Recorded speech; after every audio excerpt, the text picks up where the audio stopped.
केदारनाथ धाम।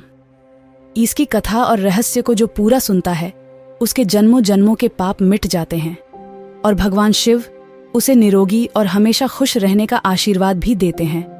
दोस्तों, आज हम आप सभी को केदारनाथ धाम के उन 10 रहस्य के बारे में जानकारी देंगे जिसे हमारे भारतवासी बहुत कम जानते हैं। भगवान शिव खुद यहाँ पर 24 घंटे विराजमान रहते हैं और ऐसे में उनके इस धाम की कहानी के बारे में जो कोई भी सुनता है वो धन्य हो जाता है। इसलिए दोस्तों, इस वीडियो को पूरा जरूर देखें और कमेंट बॉक्स में हर हर महादेव जरूर लिखें।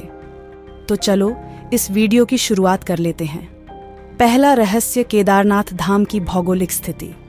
केदारनाथ धाम में एक तरफ करीबन 22,000 फुट ऊंचा केदार, दूसरी तरफ 21,600 फुट ऊंचा खर्चकुंड और तीसरी तरफ 22,700 फुट ऊंचा भरतकुंड का पहाड़ न सिर्फ 3 पहाड़ बल्कि 5 नदियों का संगम भी है।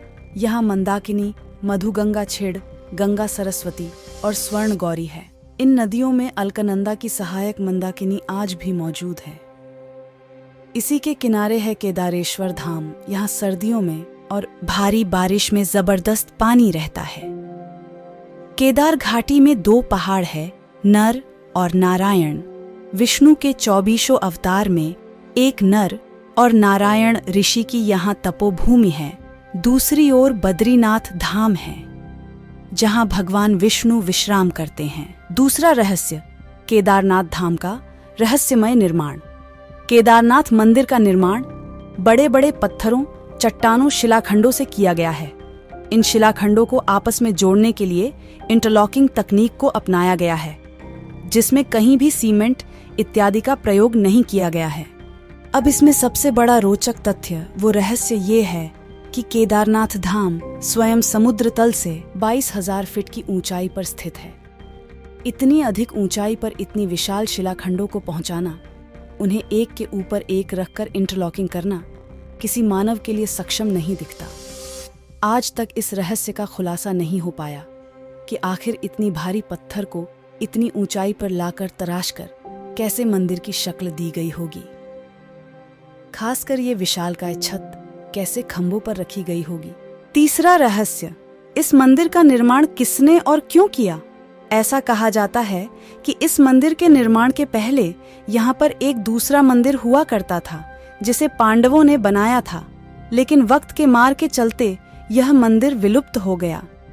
उसके बाद जगत गुरु आदि शंकराचार्य जी केदारनाथ आए और फिर उन्होंने इस मंदिर का निर्माण करवाया। इस मंदिर के पीछे ही उनकी समाधि है।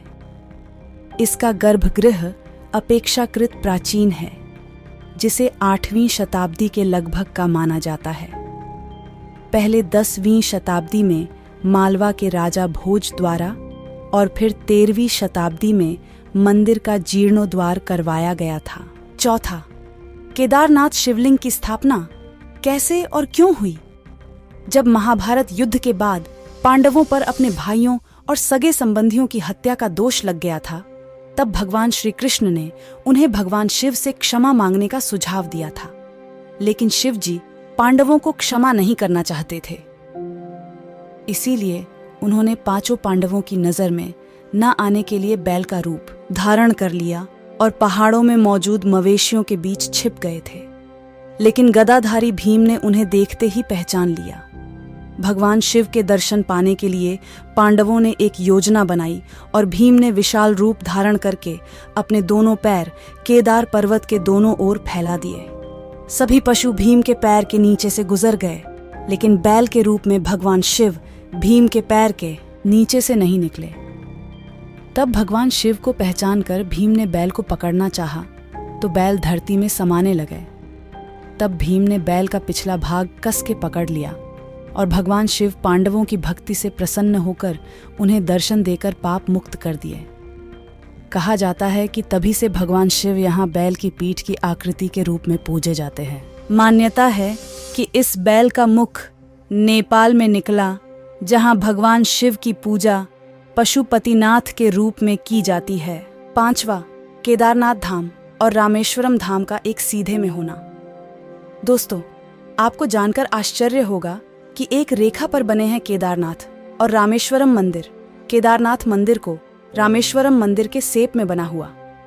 उस दोनों मंदिर के बीच में कालेश्वर श्री कालाहस्ती मंदिर, एकांबरेश्वर मंदिर, अरुणाचल मंदिर और तिल्ली नटराज मंदिर और रामेश्वरी मंदिर आता है। ये शिवलिंग पंचभूतों का प्रतिनिधित्व करती है, लेकिन आज तक इसका खुलासा कोई नहीं कर पाया कि आखिर ये मंदिर एक ही सेप में कैसे और क्यों बनाए गए थे। छठा, आखिर केदारनाथ धाम 4 वर्षों तक क्यों और कैसे गायब हो गया। देहरादून के वाडिया इंस्टीट्यूट के हिमालयन जियोलॉजिकल वैज्ञानिक विजय जोशी के अनुसार 13वीं से 17वीं शताब्दी तक, यानी 400 साल तक एक छोटा सा हिम युग आया था। ईस्ट से हिमालय का एक बड़ा क्षेत्र बर्फ के अंदर दब गया था। उसमें ये मंदिर क्षेत्र भी था। वैज्ञानिकों के अनुसार मंदिर की दीवार और पत्थरों पर आज भी इसके निशान देखे जा सकते हैं। दरअसल केदारनाथ धाम का ये इलाका चोराबाड़ी ग्लेशियर का एक हिस्सा है। वैज्ञानिकों का मानना है कि ग्लेशियरों के लगातार पिघलते रहने और चट्टानों के खिसकते रहने से आगे भी इस तरह का जल प्रलय प्राकृतिक आपदा जारी रहेगी। 7वां, केदारनाथ धाम का रहस्यमय दीपक। दोस्तों, केदारनाथ धाम के साथ साथ यहाँ मौजूद दीपक बहुत रहस्यमयी है। दोस्तों, आपको जानकर आश्चर्य होगा कि यह दीपक 6 महीने तक नहीं बुझता। दीपावली महापर्व के दूसरे दिन मंदिर में दीप जलाकर के केदारनाथ मंदिर के द्वार बंद कर दिए जाते हैं और 6 महीने तक मंदिर के अंदर दीपक जलता रहता है। पुरोहित सम्मान के साथ पट बंद करके भगवान के विग्रह एवं दंडी को 6 महीने तक पहाड़ के नीचे उखी मठ में ले जाते हैं। 6 माह के बाद मई में केदारनाथ के कपाट खुलते हैं, तब उत्तराखंड की यात्रा प्रारंभ होती है।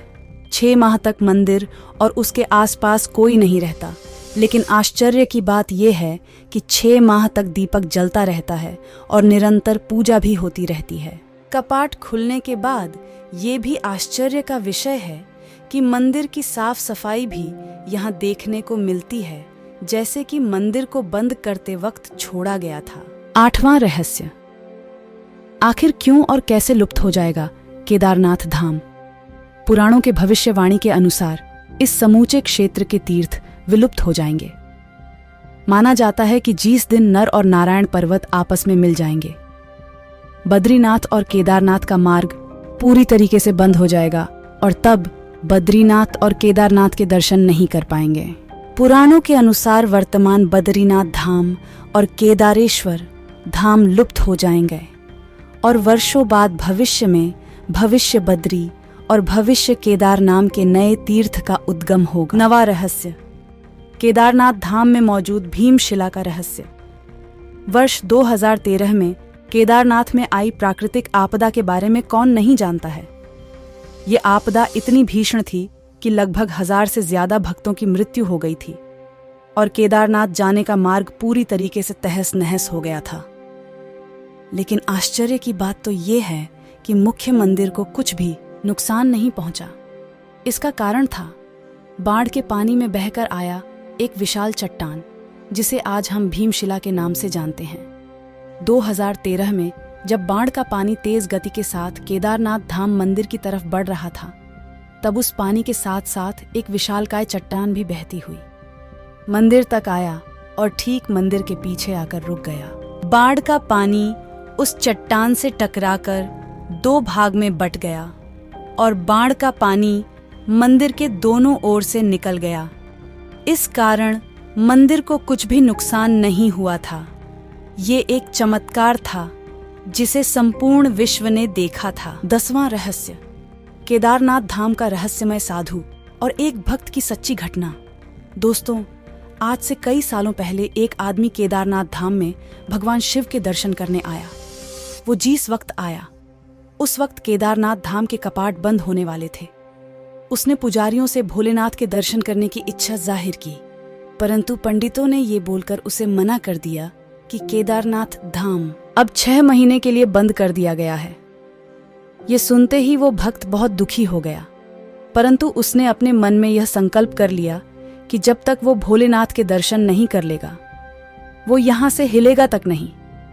वो भूखे प्यासे बर्फ के ऊपर बैठा रहा। रात हुई और थोड़ी देर के बाद एक साधु उसके पास आया और उसने कुछ खाने के लिए उस भक्त को दिया। और फिर उस साधु ने उसके सर पर हाथ फेरा और उस भक्त को नींद आ गई। वो भक्त जैसे ही उठा तो देखा कि कुछ पंडित केदारनाथ मंदिर का दरवाजा खोल रहे हैं। ये देखते हैं वो मंदिर की तरफ भागा और पंडित से जाकर बोला कि आपने तो बोला था कि अब मंदिर के कपाट ठीक 6 महीने बाद खुलेंगे, लेकिन आपने तो एक ही दिन में इसे दोबारा खोल दिया। ये बात सुनते ही उस पंडित के होश उड़ गए। उस पंडित ने उस भक्त को गौर से देखा और कहा, तुम तो वही भक्त हो ना जो 6 महीने पहले आए थे और दर्शन करना चाहते थे। उस भक्त ने बोला कि हाँ, मैं वही हूं, पर आपने तो कल ही मंदिर के दरवाजे बंद किए थे। ये 6 महीने के बाद आप क्यों बोल रहे हैं? पंडित ने पूछा कि मंदिर के दरवाजे बंद होने के बाद तुम्हारे साथ क्या हुआ था, पहले ये बताओ। उस भक्त में जैसे ही उस साधु की बात कही कि एक आघोरी बाबा आए और उसने मुझे खाने के लिए फल दिया और फिर सर पर हाथ फेरा और मुझे नींद आ गई, और जब मैं जागा तो देखा कि आप मंदिर का दरवाजा खोल रहे हैं। पंडित ये बात सुनते ही उस भक्त के चरणों में गिर पड़ा और कहा कि आप जैसे शिव भक्त को मैं समझ नहीं पाया। भगवान भोलेनाथ ने आपके लिए समय चक्र को 6 महीने के लिए पल भर में आगे कर दिया ताकि आपको तकलीफ ना हो। दोस्तों, ये घटना बिल्कुल सच्ची है। भोलेनाथ तो भोले हैं, वे भाव के भूखे हैं। चाहे देव हो या दानव, जिसने भी उन्हें मन से पूजा वे उसी के हो गए। आशा करती हूँ कि आप सभी को यह वीडियो पसंद आया होगा। ऐसे ही और वीडियो देखने के लिए इस वीडियो को लाइक, शेयर और चैनल को सब्सक्राइब ज़रूर कीजिए।